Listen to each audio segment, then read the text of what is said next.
What's up, everybody? It's your boy Tay out here, man, with another video on our Philadelphia Eagles. As y'all can see, it's a beautiful night out here. You know, beautiful night. It's not too hot, not too cold, but it's nice. So I figured I'd take this time to come up here and do a quick video, about our Philadelphia Eagles and a quick, preview of what I think about Buffalo. But I'm going to address a few things, and I'll be brief with them.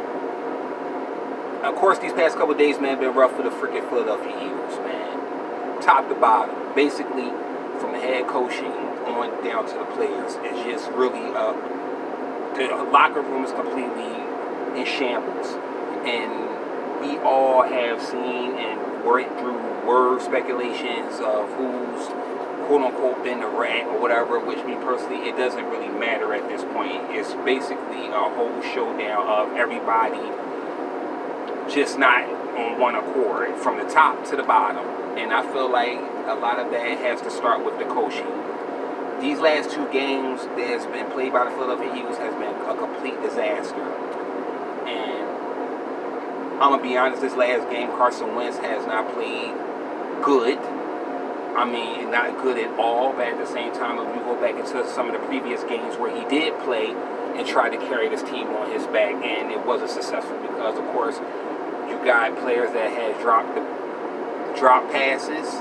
We actually, back in that conversation we are in where we were a few years back, that we were one of the damn teams that led the league in drop passes, and it started with Nelson Agholor.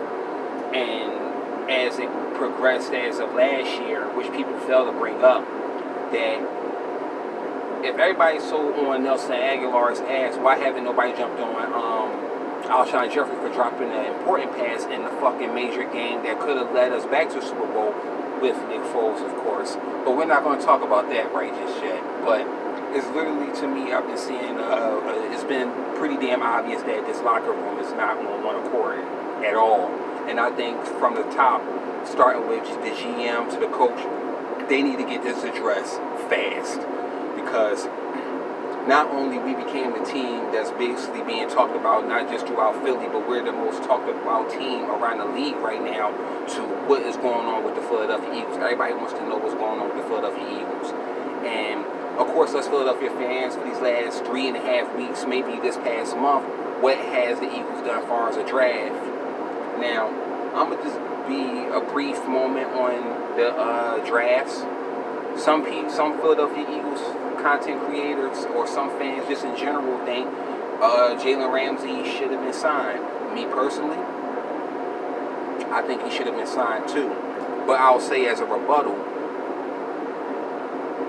would our defense have changed if he has to come here or would have came here? I don't know. If we was to sign a receiver to help this offense out, would the game plan be different right now? I don't know. Because the reason why I say both of those things is this. Our secondary has been trash, but we also had pretty much a nice, young, fresh meat that's supposed to be, quote-unquote, like we were stocked in almost all phases coming into the season. Even though our secondary was always questioned, like it's been questioned for this last few years, but at the same time, we still had young talent. And some of that talent hasn't lived up to its potential or expectations, and one of them sticks out the most is Sidney Jones. I mean, Sidney Jones was supposed to have been one of the highly futuristic best trades that we supposed to have pulled out in that draft. That could have been a potential shutdown corner, actually been a beast, but he hasn't looked the same since that injury. He hasn't transitioned into this. He has his flashes, he has his moment, but it didn't live all the way up to the potential of what we invested into that trade. So that was a bust, and I'm going to say it for whatever it is, it was a bust. So we haven't been good on our draft picks. And even with the draft picks we have been picking up, we've been getting older players, which hasn't really progressed. It's almost like you renting a car that you know that's a few years old. You know what I mean? What do you expect to get from it, actually? To get you the A and B, right? So basically you get these A and B motherfuckers that you hoping they'll work out, and they're not working out. So I think that needs to be addressed. But get back into the ranch, as far as the Jalen Ramsey thing, I think they should have picked them. Because me personally, 2 first rounds, considering what this fucking back end looks like, it damn sure would have been worth it, or at least made a damn option to get Harris Jr., somebody to complement, to bring some spice to this goddamn secondary to help everybody want to play better. And I think they missed out on that. I also missed out, believe that on the defensive side, we missed out on Jadeveon Clowney, which was another potential, but she's lighting shit up there in Seattle right now. And I think that was a good potential miss out because of, not even a potential, he was actually a good damn player that could have helped this defensive line that hasn't been able to get to the damn quarterback none this season like it should have been. So that was another misfelt move other than the Jalen Ramsey situation. I mean, it's just, I'm sorry everybody, but I'm all over the place, but it's just so many things that the Eagles didn't do that they should have acted on. But first and foremost, I'm going to say it for the last time, we got to get the locker room in check. From the coaches, the quarterback, the players, the scheme, everything has to get addressed now. It's really, if we're trying to save our season, if we're trying to save the season, everybody needs to have a heart-to-heart and get down to the bottom of what the fuck is going on. Point blank period. It's no ifs, ands, or buts. Something has to be done if we're talking about trying to save the season. Because as we can see, the Cowboys are on the bye week. We have a potential to get through Buffalo and get through the Bears to kind of, be a game up in the best case scenario, I would guess we'll say. If we can handle our business in these next 2 weeks, we still have the potential to continue to do everything. Would I would like the Eagles to go on a run from this point on? Absolutely, it would be beautiful. But, it's any given Sunday, anything's to happen. Every dog has its day. But, on to Buffalo. I'm not saying that anything in this day and age is not possible, because anything's possible. But it's a possibility that we can beat this game, win this game, I'm sorry. But again, it starts from how everybody's going to perceive everything that's been put out to the public and how everybody is going to address this thing individually. How can we get to the goddamn Buffalo Bills? Me personally, this is just a rough draft because, like I said, I haven't really seen no tape, but I just know Buffalo has been doing their thing. But the things that I will say that the Eagles could be doing to win this game, which I've been saying all along, establish the run.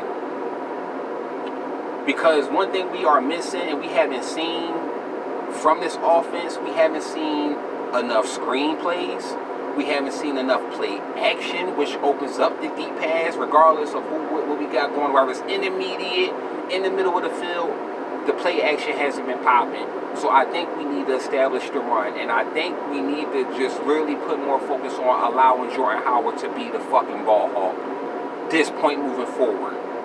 Because it's obvious that anytime Miles Sanders gets on the field, not saying that he doesn't have his flashes, but he's inconsistent with all the goddamn trying to dance and make people miss. Run through the damn holes, my man. Like, if you see a pocket, run through it. Nobody got time to do all the shake and move. If a motherfucker ain't up on you, what are you doing all that shaking, dancing shit for? Motherfuckers is 5 yards from you and you doing the dance move. Run through the pocket.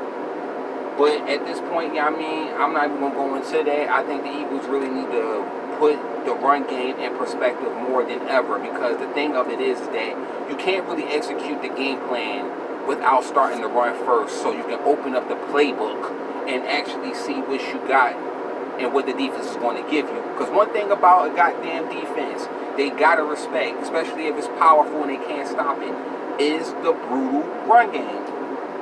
And when you got an athletic quarterback like Carson Wentz that's quick on his feet and you can use the play action, it will work, which opens up the field for everybody. I think that's number one of the things that the offense should do. Stick with the run, skip with the play action, and let everything flourish and open up for it. Because everybody, you ain't going to be able to do it.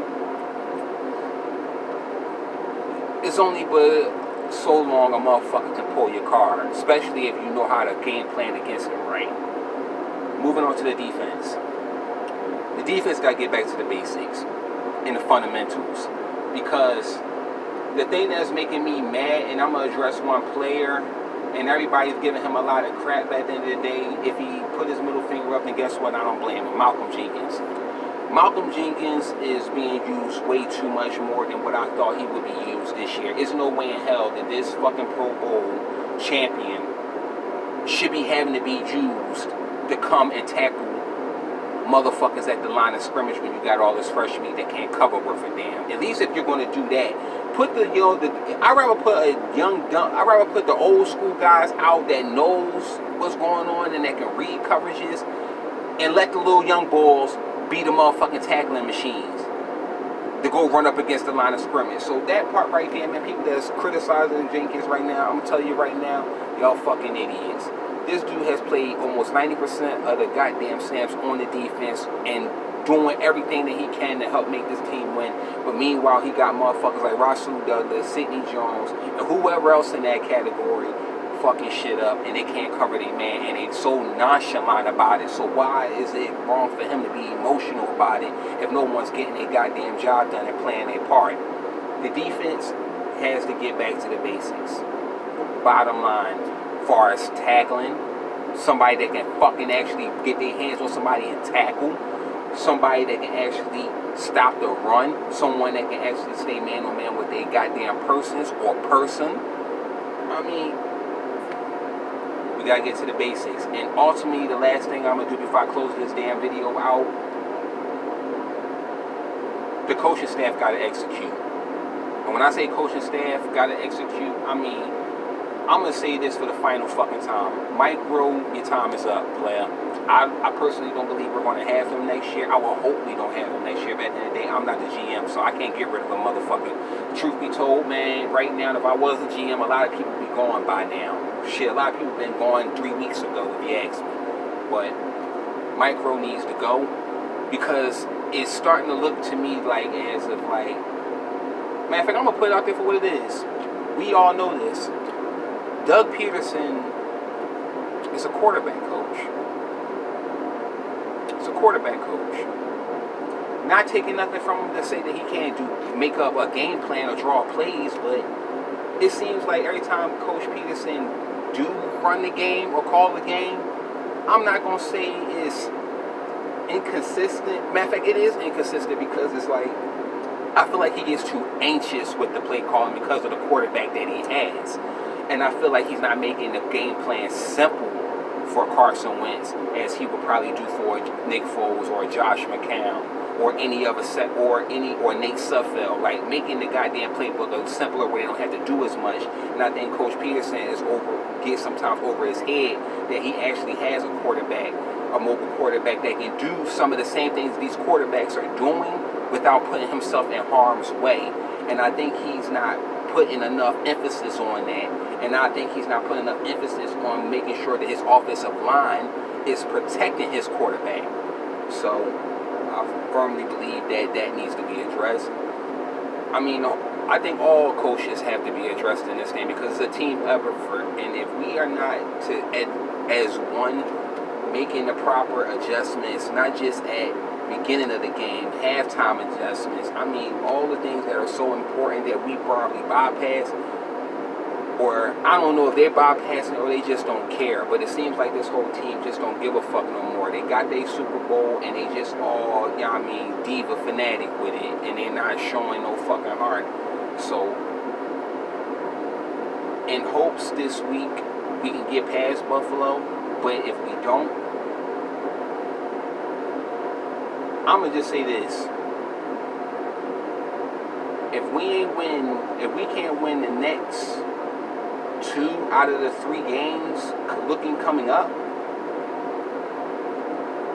I'm looking forward to the off season to start figuring out pieces that could replace this team.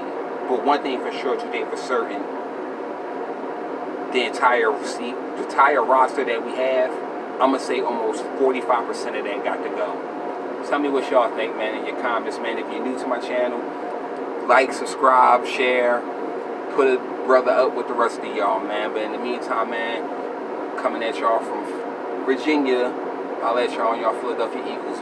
Course fly, Eagles fly.